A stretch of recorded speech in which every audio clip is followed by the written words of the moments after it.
Have you ever wondered what it truly means when someone says one thing is bigger, smaller, or equal to another? In the realm of numbers, we call this act comparing quantities. Throughout the next 7 minutes, we're going to dive into the fascinating world of numbers and the distinct methods we use to compare them. First up is the simplest of all methods, equality.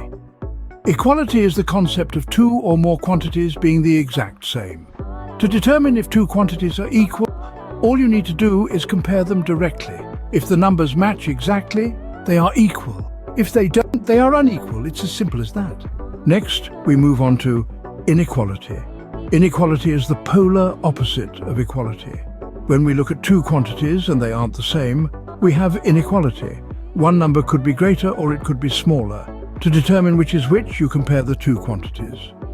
The larger number signifies a greater quantity, while the smaller number signifies a lesser quantity. Now, let's delve into ratios. Ratios are a way of comparing two or more quantities by dividing one by the other. This gives you a quotient, which is a fancy way of saying the result of your division.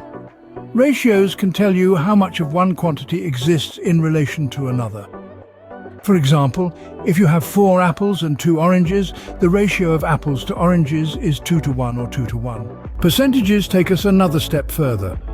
Percentages are a way of comparing quantities based on a percentage increase or decrease. When you're comparing two quantities using percentages, you're essentially comparing parts of a whole. For example, if you had 10 apples yesterday and have 20 today, you've experienced a 100% increase in apples. Finally, we come to proportions.